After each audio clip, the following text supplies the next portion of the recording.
Hi, good morning all. Welcome to our webinar series in 2022, this time around with the theme of cybersecurity, developing cyber resilience for a future-ready industries. This webinar is a collaboration with our partner FNSM. In this webinar, the key takeaway would be enabling the usage of BSA, where passwordless with blockchain technology, the challenges and opportunities of modern OCR and facial recognition technology, and how OCR and facial recognition will impact verification accuracy. Before we start, I just explained to you our house rules for today. Your audio is kept mute by default. Don't worry about muting or unmuting yourself. During the Q&A session, please drop your questions in the Q&A chat box below. We will try to answer it accordingly. And we appreciate it if you guys can introduce yourself so we get to know you and your company as well. Today, we have Mr. Radi, Head of Marketing from FNSM, as he will talk about frictionless digital onboarding experience with passwordless blockchain secure authentication, BSA. And also we have Azim here, our BD manager, as she will talk about mitigating cybersecurity with eKYC. And I'm your host today, LV from Innovative Marketing Team. Without further ado, I will pass the floor to Mr. Radi. Over to you, Radi. Thank you very much, LV. Thank you very much. So let me boot up my screen slides. Hold on, guys. Hold on to your horses. Okay. LV, let me know if you can see my presentation slide. Yes. All right, good, great. All right, good morning, everybody. Assalamualaikum, salam sejahtera. Good morning to all the audience here in our esteemed morning. I know it's hot all around the world, but I guess in Malaysia it's normal. So, so it's great to have you guys here. I really appreciate it. So I hope the materials, the information I'm going to share with you guys going to make us do some good use of your maybe daily operational lives. And of course, at the end of the day, it hopes it bring goodness to your businesses as well. So the topic of our discussion, or shall I say, some of the sharing notes that I would like to talk today is about a frictionless digital onboarding experience with passwordless blockchain secure authentication, or in short, we call it BSA. So this is supposed to bring you great in your operational excellence, as well as how you deal within your daily business. So next, let me just share a little bit. What is the big difference that how people see and what do people perceive in this world, especially in the virtual and digital world? So people has been talking about, especially the users, they're talking about efficiency, they're talking about productivity, how much they good their response to the situation in virtual life, how innovative the situation is, the environment is, and how would all these things relates to time saving, and especially to the end of the day, you look into cost and your ROI, your return on investment. But as an enabler, or people like us who provide the solution, we always think about how to make sure that things are always online, things are always connected. You will be able to access everywhere in terms of your system, your platform, and it's always available. You're getting your support 24/7. You're making sure that your service is top notch. It's like if people look at the SLAs, you're 99.999. And most important thing is about security. How can this be future like foolproof to ensure that your existence in the virtual world is verified, is authenticated, and most important thing that you know you are dealing with. So as enablers, this is what our major concerns. Next, why passwordless blockchain or BSA is so important, and what are the things that people are saying, what are they experiencing, and what they are looking at, especially when they get themselves connected into the virtual world. Number one, which is very important, that when we look through, especially when talking to our customers, authentication is mission critical. It is something that we really need to understand, because environment we're in right now, especially what we're doing right now, even during our webinar, it's all digital. So whether you are ready for it, whether you are not, it's something that you cannot neglect, and you cannot forgiven about it, because it is there, it's real, and we are here. I'm looking at you guys and you guys are looking at me. So we must create a simple framework, if you understand, about zero trust, meaning that before anybody can enter, we need to verify you. We need to understand who you are, and then the actual person that's actually looking at it. So secondly, one of the most important things is that in many situations, when breaches happen, it's all happens during authentication. So that's number two. And lastly, even in the insurance world, especially the cybersecurity, now MFA is a real requirement. So these are the three big things that I would like to actually highlight before we start our session. So secondly, when we talk about authentication, when we talk about people trying to access into environment, we always goes back to the place called cyberspace.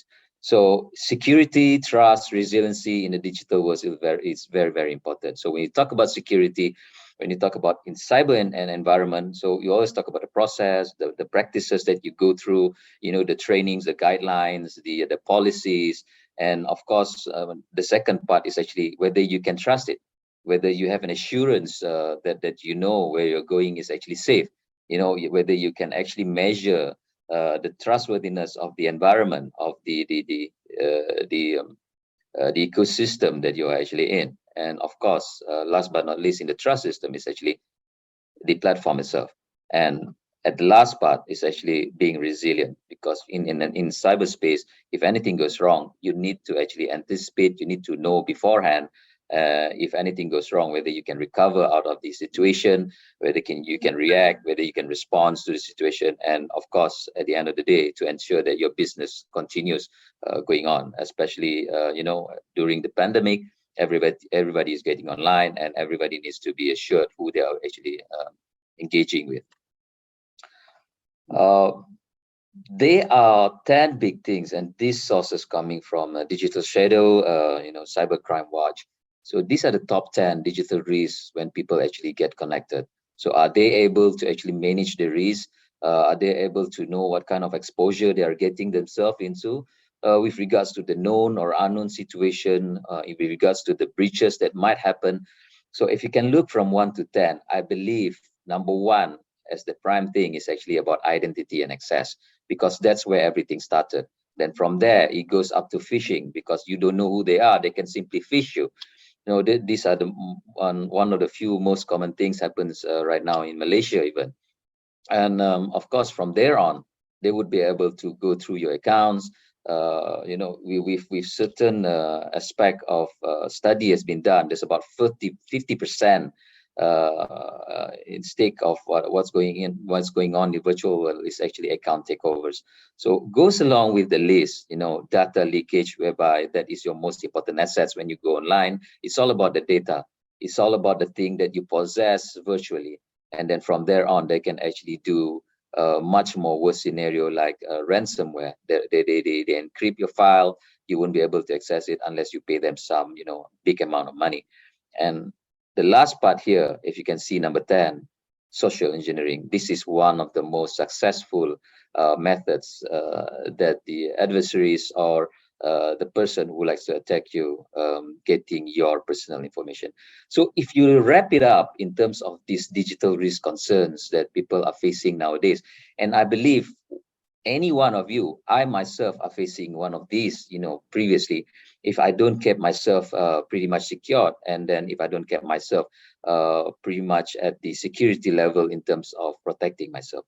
So these are the things that what people are facing. So let us go back a little bit in terms of how fast the evolvement of passwords and the involvement of people when they want to get access into a system. So when we talk about convenience, people always talk about neglecting security. When you talk about security, then you'll be neglecting on the other side, which is convenient. So as you can see, back in the days, the first generation, people always trust the passwords.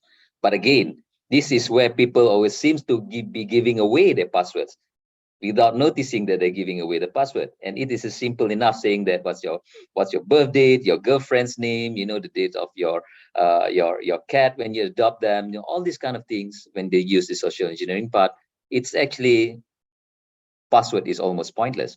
So in the second generation part, where people start to put in SMS OTP or application OTP, or basically some of them are hardware, some of them are softwares.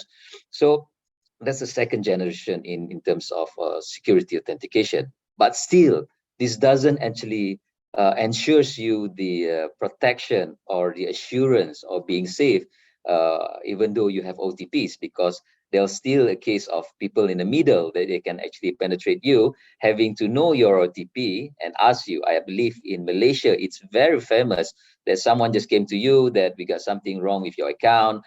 We need to update your accounts, and I believe you receive an OTP, pass it to us, and then we can actually update your account immediately to unblock or unfreeze your account. And that's normal. So that is within the second generation kind of scenarios that people are facing. The third generation, where people trying to be more advanced, they're trying to keep up to the security standards, saying about, now I put in PKI into your platform, and then you can actually have your key identifier with regards to yourself. But the thing is, with PKIs, or another part of it, even you tend to blend in the multi-factor authentication, it's always been a multiple device situation.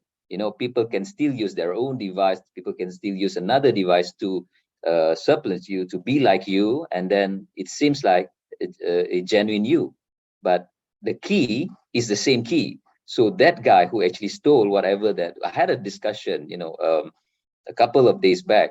So people were asking me, so Radi, if I get your key and I know your information and I know you as a friend, but of course friend means a lot of things, so they know everything about me, and they can still use my key to gain access into my accounts, to gain access into my inventory.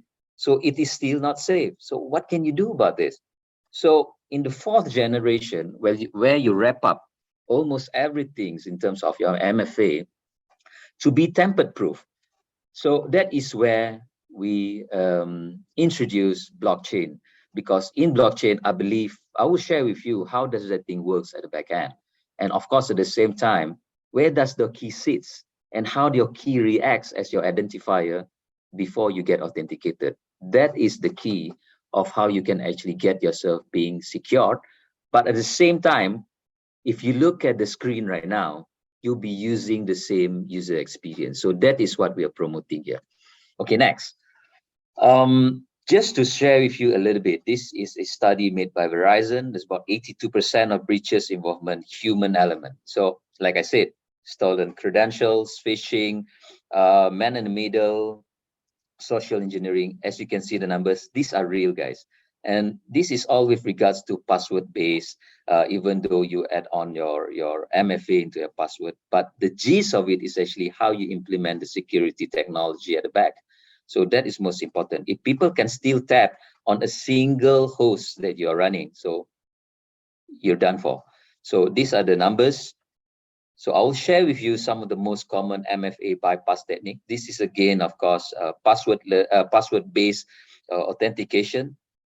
So there are 5 things that are common techniques that people use to actually breach into your environment. Number 1, it is disabling or weakening a multi-factor authentication. It's basically MFA. So what they do, sorry, my Shopee has just called me. Apologies for that. Let me silence my phone.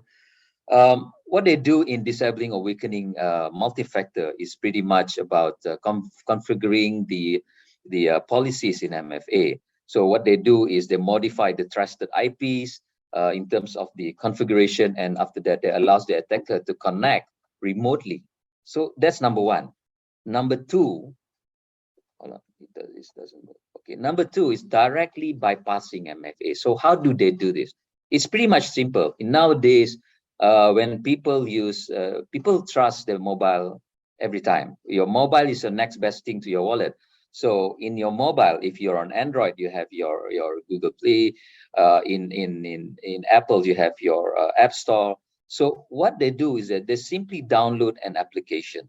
So there are many applications nowadays that can actually be exploited in terms of looking into MFA weaknesses.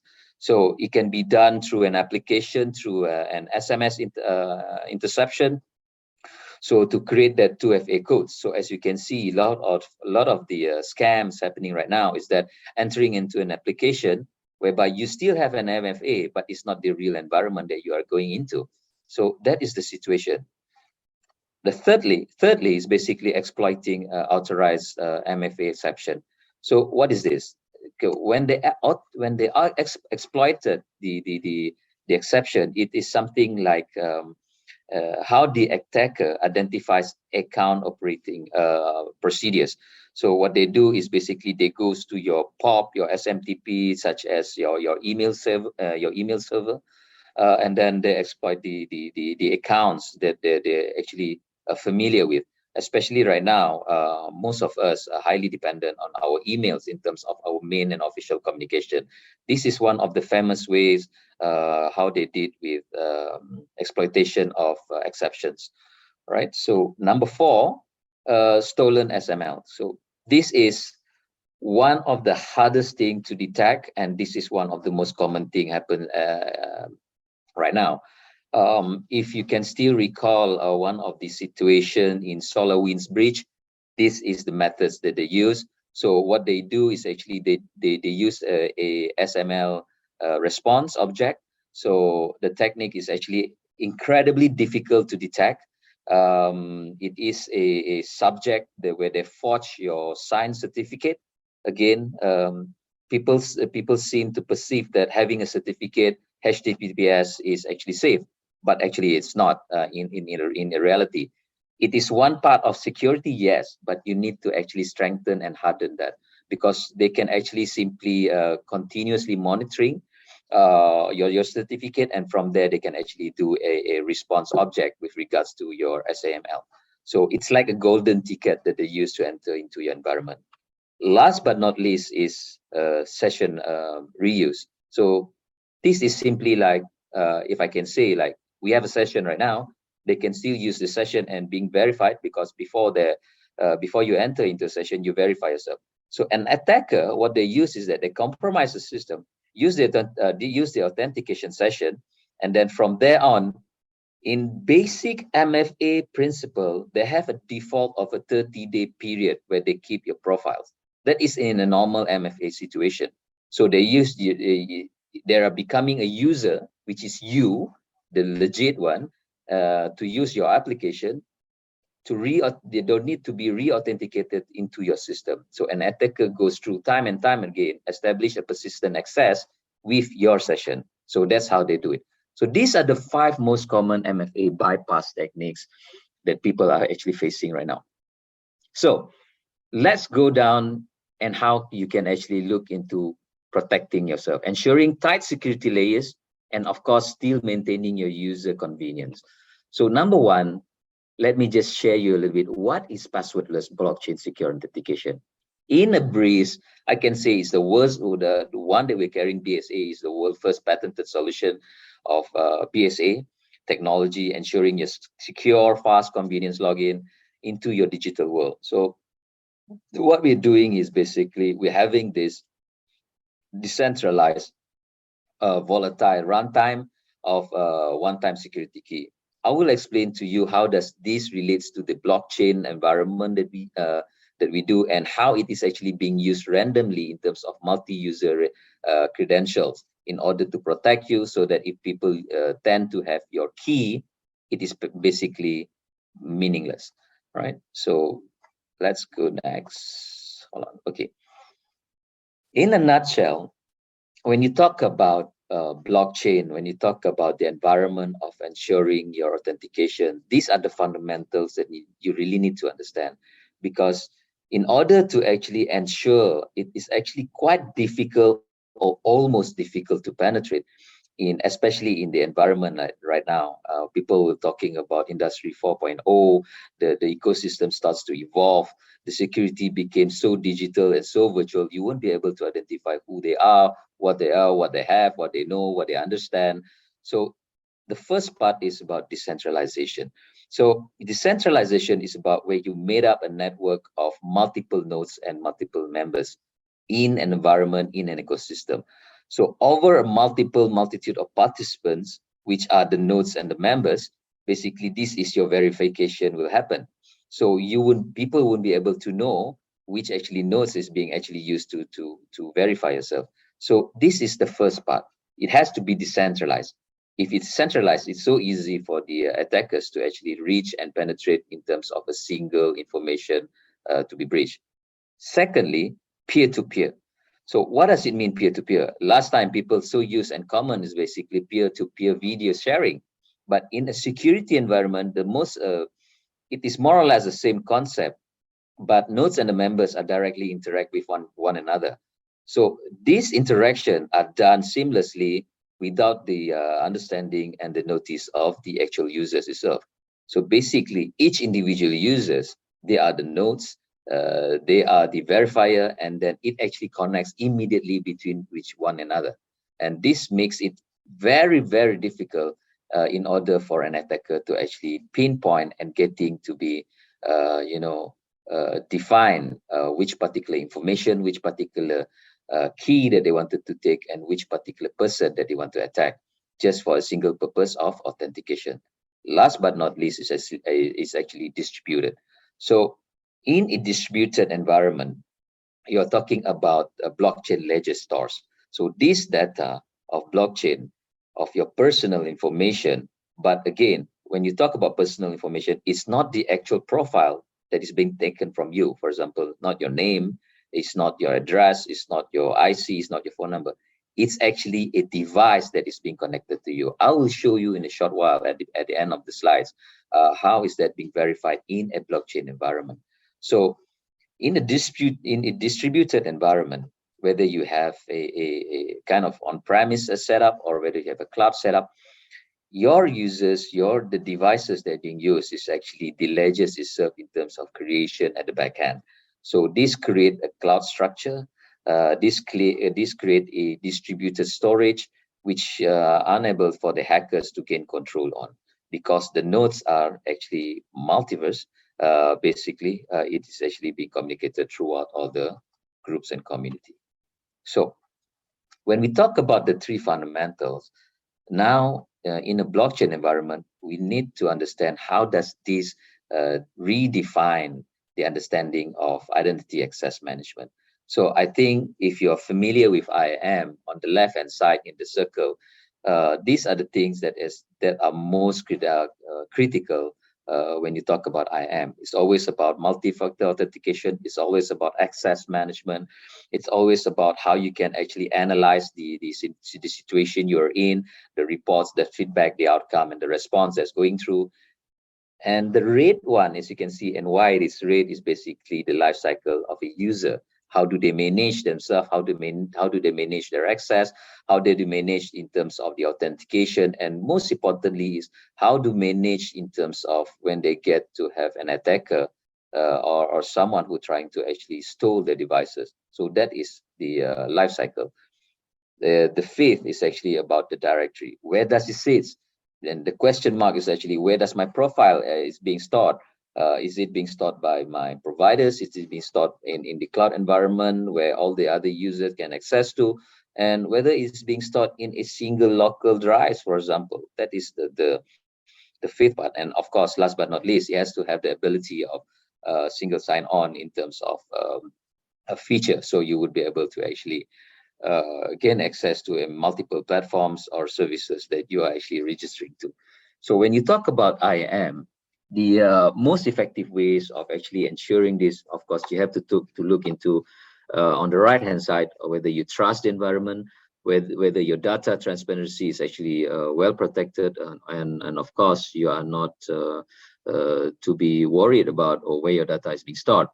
Third, you're talking about audit trails and forensic. You're talking about how this thing can be used.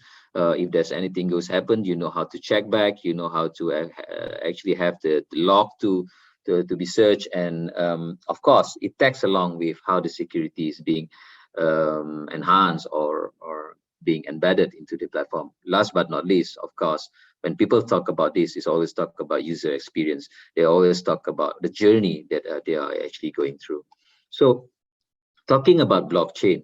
So these are some of the few about the fundamentals that you need to understand, and of course, what blockchain did, especially in the passwordless environment, is actually to entrusted the infrastructure to be more secure. So that is what we are trying to build, and that is what we are trying to share. So let us go a little bit of what are the things, the actual technology that we bring for you guys, for you to actually see how we can actually help you. And these are the big difference in FNSM, part of the service of BSA that we provide to you, to any esteemed clients or people who wish to actually implement BSA in the environment. These technologies, there are 4 patented technologies to our organization that we deliver to you. Number 1 is MIRC, which is called Multiple Identifier Random Combination. Number 2 is OTSK, One-Time Security Key. The third is MDV, Multilateral Distributed Verification. Last but not least is the blockchain engine itself, which we call the CAN chain. So these 4 technologies creates the difference in a normal password environment plus MFAs, or the password environment add on with the rest of the one-time key, or people say that the passcode. So in order to differentiate this, basically we have to ensure that each and every time a verification is done, a key is being created, and I believe everyone knows that. If you look into the blockchain environment, and of course, when you talk about blockchain, it's about decentralization. And number 2, how you're going to be identified is your actually identifier. So from the identifier, you create a key. So from that key, you actually distributed the key to your authenticator. And lastly, how do you process this is actually in your last part of blockchain engine. So to make it a different is that when you have a multiple identifier, excuse me, it verifies each individual user's phone as your one, how shall I say, profile generator. It generates your profile when you actually trying to access into a system and be distributed among your users. And the phone has its own identifier, and that identifier is not your name, and that identifier is actually not your address, not your email, it's not even your phone number. It's basically a multiple combination of information. It can be your Wi-Fi ID, it can be your email number, it can be your Bluetooth address. So these are the identifier. So in the blockchain technology of MIRC, we choose any one of these information as the identifier. That's number 1. Number 2, you don't know which information is actually being used before it's being distributed. Number 3, when it distributes, you don't know what kind of numbers did it distributed to. So that is the first part when you run the BSA technology. So when we run after you run the identifier, what do you do next? The platform actually creates a one-time security key. So in a sense that people talk about one-time security key, what's the difference? The rest of the people is also talking about this one-time security key.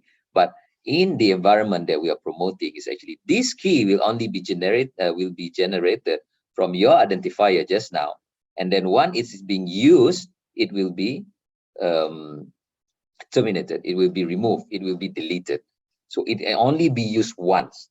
So for example, if you have an attacker gains access to your key, which is almost impossible because this key is being generated at the back, you won't be able, who is actually having to hold on this key? No, you don't know. But if, for example, someone get hold of your key and tend to use it for future purposes, like I say, reuse of session, right? They won't be able to, because you only use this key once. Once it's being used, one has been authenticated and verified, it will be deleted. So that is OTSK in the environment of BSA that we are introducing. Third, we called it the MDV. Like I said earlier, when you have been verified in terms of your ID, it is being distributed among the users in your community. So people do ask me, Reddy, if I have an environment of on-premise, how does this work? It's the same thing. On an on-premise environment, you're actually looking at a hybrid situation. You may have your server set up in your premise, but the end user of nodes is still your server as well as your user. Your server is the physical on-premise, but the nodes are your users, which are your mobile phones, the users in your community, and these are public. So there is always a hybrid environment. And which part are being used as an identifier? Nobody knows, right? And the identifier is basically the first part that I shared just now, the information. So, and then after that is the key. So this is the third part when you talk about blockchain, is that it is being distributed among your social environment. So this is where it is almost impossible for you to define who are the nodes, what information that they're carrying, and what kind of key that's actually being established. Nobody knows, right? The third part is actually the blockchain itself. So this is where the actual distribution works. This is where where we create the whole works of algorithm at the back end. And of course, this is a patented technology that we are carrying from FNSM. So from the two parts, if you can see on the left and the right hand side, if the right hand side is actually your on-premise environment, or it can even be on your cloud, and the left hand side is always be the users. So this is where the nodes will sit in, and this is where the distribution will actually happen. So it is actually four technologies combined together in ensuring you the best layers of security, but at the same time, we are not changing any part of the user experience entirely. Right. So let me just bring you a little bit on some to visualize the experience and journey. At the end of this slide, I'll have a video that you guys can see. So if you can look at the process, if you have a user trying to access into a system, maybe your email, maybe your web environment, maybe your portal, when they log in, they only use their ID, they may be only using your QR code, maybe OTP or TOTP. I will explain that later on at the back. So that's the first part. During the first part, you already have a verification of who you are, right? You know who you are, you know what you have. So that is the first part. The second part, when you log in into the server of blockchain, which is this one, when you log in, you don't need to use any passwords anymore, because that's where the BSA will kicks in. That's where when this information of ID being transferred back to the blockchain technology, platform, it goes to your phone as your verifier, and that will be your first FA, right? So in your first FA, it depends on you yourself as a user. What do you choose? You may be using your biometrics of your finger. You may be using your face as your access, and you may also be using, some people will still prefer the, how shall I say, the PIN code or the passcodes. But again, people ask me a question, how can this be different from the rest? Number one, like I said, your device is a singular authentication device that's been registered. You can never have the ability to register two devices at the same time. So that avoid people in the middle if they're getting your information. It just can't happen.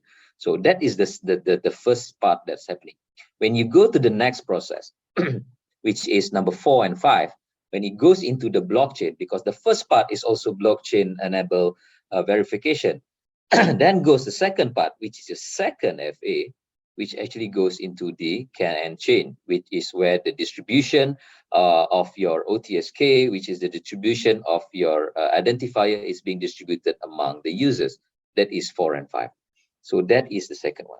Last but not least, when it goes back to you, when you authenticate and verify, this is the actual process that when you can see when you really need to put in your verification. So after that, the login is successful. The journey looks long, but actually we didn't change any bit part of this experience from a normal processes that you do of getting into your bank account, like what we used to do right now. Maybe you have a Maybank account, a mobile or RHB or CIMB clicks, is the same process. But at the back end, what you don't see are the actual process of verifying, authenticating, and securing your process flow. Okay, I'll show you the video so you can actually visualize in a short while. Okay, what's the beauty of BSA?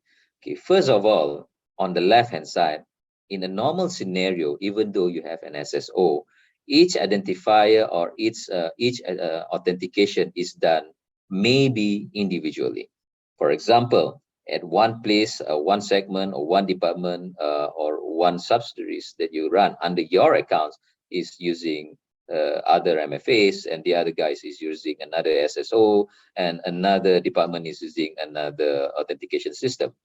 But with BSA, you just only need one account to access into the rest of the departments and to the rest of the other organization that you have, provided that this whole ecosystem belongs to you, right? So you don't need any secondary authentication to identify yourself as the legit user into all the environments that you have. It is just unlimited application as long as it is within your organization and your account ownership. So that is the beauty of PSA. So let's talk a little bit as some of the cases that we went through. We even shared this with one of the banks recently. In a financial situation where people talk about transaction, where people talk about payment online, logging into the payment system, especially digital banking, people always look on the left hand side saying that, fine, I have all these things integrated into a system, but a system can be a multiple MFA running at the forefront. You can have your branch, you can have your internet banking, which is set up. You can have your mobile banking that you just downloaded. It can be your ATMs, it can be your kiosk. So it can be anything in the environment of the banking situation. But again, what kind of verification that you use normally varies. So in an environment of blockchain, you can actually consolidate all this, not trying to say you wrap it up in a singular platform. No, that's not what it means. What it means is actually you can pretty much synchronize the whole process of identifier that you have, which I just explained earlier on, because your key right now is basically, in order to access, is your mobile device. And then from that mobile device is your key to the rest of the other platforms that you have. That is how you enable seamless connectivity, seamless connection, and seamless verification to the rest of your platform. So that's what we are trying to actually share with you guys in order for you to actually ensure your smooth journey, your convenience journey, without remembering any of passwords again, but at the same time ensuring your secure, how shall I say, authentication lies at the back end. So this is what we're promoting. Use case 2, this is what we have in our counterpart HQ, which is in Korea, the government and the public services. So we also implement this whereby people use in order to attempt into the environment, whether it's a mobile environment which is used by the agencies or the government, or the web platform that they use. So based on this exercise or the deployment that we've done, we've managed to actually have a reduction of 80% in terms of security management. There's this research done in the US.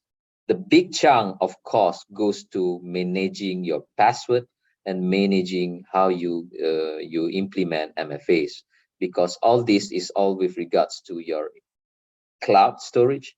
It involves your connectivity costs, it involves your manpower, and it, of course, at the same time, it involves, if anything, breach with regards to human error. So this is one of the few things that we managed to actually resolve. And of course, when you talk about managing, you always talk about security. Managing security is another cost that we actually managed to reduce. And of course, at the same time, in overall, we're talking about cost efficiency as well as savings with regards to security on the overall aspects. So this is just the 2 use cases that we've gone through. I believe, yep, my time is almost up. I'm trying to compress everything as much as I can. But at the end of these things, you can just ask me questions, and we also have an email for you to actually get hooked to. So before I go to the video, I just want to share a little bit, how would this be relevant to you guys, and how would this be looked in terms of governance and compliance? In the digital banking environment, security requirements, especially in Malaysia, when you talk about Bank Negara Malaysia, you always have to tag back with RMIT. So under Section 10, Technology Operations Management, subsection 10, 54 to 62, it's all about access control. This is where they touch about MFA. This is where they talk about access authentication.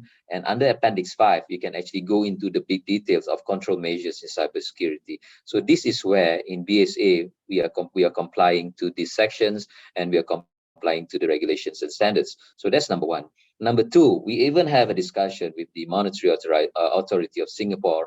In short, it's called MAS, not Malaysia Airlines Service. It's the Singapore Monetary Authority. They also depict this in their technology risk management guidelines under Section 9, also access control, which touches verification and authentication, subsection 9.1 and 9.3. It touches the user access, privilege access, and of course, remote access management. So in this big scenario, we'll be looking in terms of how you can actually redefine the usage of IAM and how you can actually re-enhance the security layers with regards to your control, access, and of course, the most important thing is actually privilege. So last but not least, we also comply to the PCI Data Security Standards, PCI DSS, compliance requirements version 321.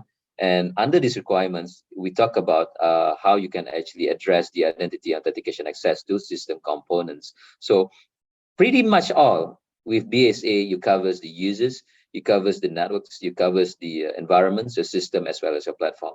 So that's where we talk about all the 4 components, wrap it up together nicely in blockchain authentication. Of course, in order to promote that, and in order to promote convenience, password now has become things in the past. So we are going through the passwordless authentication.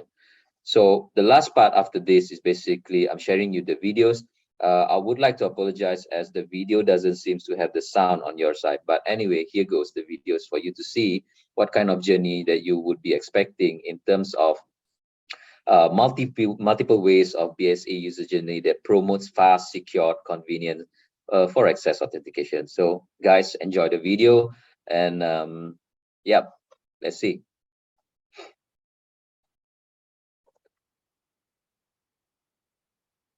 Okay. Oops. Why is not playing? Okay. So LV, I don't believe you hear the sound, right? No, it's okay. So this is the first part. When people get connected, it can be just use their ID. And if you can see on the right hand side, this is your phone. So immediately the first verification is your biometric. That's it. That's how you access the system. But at the back end, you'll process the blockchain. Second part, it can be using your QR code. Just click on your QR code, scan your QR code through your phones, and that's it. You access to your portal or your sites. Third, OTP, which is the one-time password. Codes. You just key in your ID, click for OTP. Verification goes out to your phone identifier. After that, ask for your biometrics. Key in your codes, login, and you're done. Next is TOTP. So TOTP is an offline codes that you access, especially when you have any access to your network. So from the BSA, you need to verify yourself.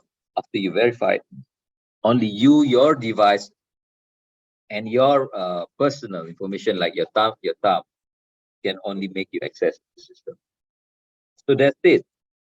So guys, if you can see how seamless it would be and how easy it would be, is basically your device, as you can see on the right hand side just now, is your identifier. And again, like I said, what's the big difference? The big difference is that your device is the key that is only registered to one device. So if somebody else wanted to try to have to use the OTP and then it's still not verified as the registered device, it is just pointless.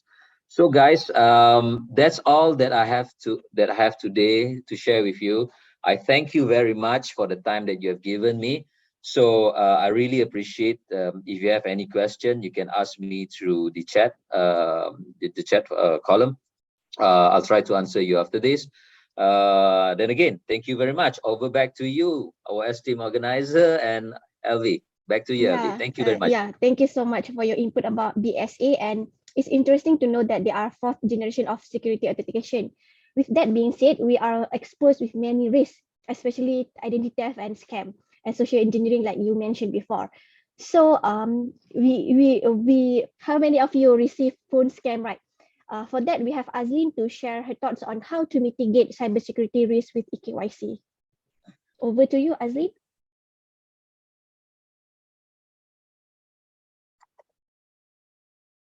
Azlin, sorry, you are muted. Yeah, sorry, LV. Actually, I'm too into Radi's presentation because I was me understand that passwordless blockchain authentication is the first technology. Even though that other people also have the solution, which is the passwordless authentication, but the technology behind is different. So it's really interesting. So LV, can you see my screen is orange in color, mitigating cybersecurity risk with eKYC? Yes. Okay, good. Okay, so eKYC is no longer a new thing. Sorry. Okay, I continue, yeah. So eKYC is no longer a new thing. From the attendees list here, I can see that I met some of you, and you guys already know what is eKYC, and I believe you talked with Innov8tif representative before. So I will touch here and there a bit about what we can offer, because what we offer last year is different from what we offer this year. It's not saying that we are not offering the eKYC, but we do some enhancement and additional things into our product. So Innov8tif, we started in 2011. Our HQ is at Subang Jaya, Malaysia, and we serve our customer in this Southeast Asia country. Other than eKYC, we have local digital customer onboarding, which is a GeoGet workflow, and biometric authentication. So today, what is cybercrime? So cybercrime is an act performed by an individual or group that targeting a system for financial gain or to cause disruption. So from this cybercrime, the person able to do many things such as stealing personal data, identity theft, perform fraud, and also money laundering. So these are the statistics of cybercrime in Malaysia that I get from NST website. So you can see the blue link there. So Malaysians suffered loss amounting to about Ringgit Malaysia 2.3 billion from cybercrime fraud since 2017 until now. And the statistics from police is that the total cybercrime is 67,552 cases were reported between 2017 until June 2022. And on top of that, e-commerce scams topped the chart by 23,011 cases, followed by illegal loans by 21,008, and investment scams with 6,273 cases. So this what happens nowadays in Malaysia. This is a very fresh from oven cases, where the first one you can see Toyota Alphard lesap selepas disewa melalui aplikasi. So this case has gone viral last month by end of June. So this Alphard is being rented via an application on 29th June by a guy. So a car is actually supposed to be returned on 30th June, but that guy failed to do so, and then he actually rented the car to someone else near Banting. So the second one here is from Keta article, where this lady, she went to a website, a social media website, and she was interested to buy this Alphard herself at a very, very good price at 39,000 only. And monthly installment. So she contacted the seller saying that, hey, I want to buy this car. Can you arrange for that? What is the payment, right? So then after she contacted that guy told her to please pay some amount as a deposit to handle the registration, all that. Then after that, another guy who claimed that he is the worker of the seller, to the seller, also asking for some of money to do some other things. And by 4th April, or somewhere there in April, another lady contacted the buyer, who is also the lady, saying that she also need to pay some money to do some registration and as a delivery fee. So then she found out that she may be scammed, so she do some report. So in total, this lady lost about 39,000 ringgit Malaysia. So from these two articles, we can see that it's very crucial to have a proper ID verification in place, not only to track this person after they done any cybercrime, where this person go, how to track that. No, actually we want to prevent the cybercrime from the first place. So eKYC is an IDV technology to support eKYC process and enterprise in regulated industries. So we have several components here in Emas eKYC, where we have OKID, OKDoc, OKFace, and OKLive. So this is our, I can say, our traditional eKYC that we propose that we have since last few years ago, where OKID is the data extraction. We can support work passport, we can support international IDs, and we also now have POI and POA, where it's a proof of income and proof of address. And NFC is another way that is another thing that we park under OKID, where it is a near field convolutional, where you use your phone to capture the information from an e-passport chip. In OKDoc, yeah, we do document verification, we check landmark checks, security features, fraudulent sign, and OKFace is a one-to-one facial comparison and also one-to-end comparison. And OKLive is we prevent spoofing attack from deepfake, printed photo, printed mask, and also screen.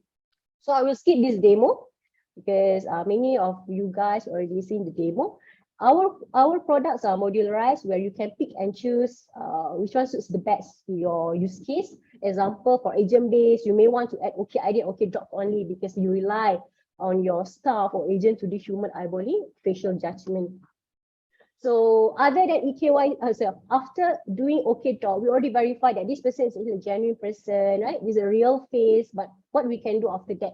So these are the EDD, where OKDB is a real-time integration with third-party data resources, financial risk management, AML, CFT databases, and conducting real-life identity existence checks to further strengthen identity verification in customer due diligence. So we have AML, digital footprint analysis, credit scoring, also company profile search. So these are the AML, where the coverage is on the PEP, political exposed person check, sanction list, and also adverse media listing check. And OKDB is where we try to, after they submit their phone number, they submit their, they register their account, their email, we try to check from this social media here, such as Facebook, Google, Twitter, Microsoft, Apple, Spotify, Instagram, to see if this person, to provide an indication as if the user might be a fraudulent identity or performing fraudulent activity. And then OKDB credit scoring, where we check the credit worthiness report of an individual and company, also credit resources from 200 countries. We have OKDB company profile, SSM, because we know eKYC is not meant only for the individual, but also for business. So after doing the eKYC for the directors or businesses, then we can straight away check with the company profile SSM. We also have OKDB RPA, to see whether the submitted ID is matched or not with the JPR and SPR websites. And also we have HIP portal. Yeah, this one is something that is very interesting, where your admin can use it to see the eKYC status, and also the features here. You can see we can do display scorecard result, customize rules in scorecard table, general report summary. For financial institution that require to follow BNM guideline, we also can generate FAR report from here. View transaction speed, and the status can be individual can be toggled manually, clear, cautious, and reject. So this one also can do some customization. Yeah, so these are the targeted sectors. What you can see here is just I pick and choose which one that I come across to my mind, telco, insurance, but in actual implementation, that if there is any sectors that require ID verification, that is where a must eKYC can be implemented. Okay, so the last slide is we implemented in multiple industries, multiple countries, and our products are modularized. We prevent deepfake. We have local support. Our team is at Sumanjaya, Malaysia, and we are independent from conflict of business interest with our customers. We are not operating telco, banking, finance services. Okay, that's a quick one because I have about 10 minutes to finish my slide. So LV, thank you so much. Over to you.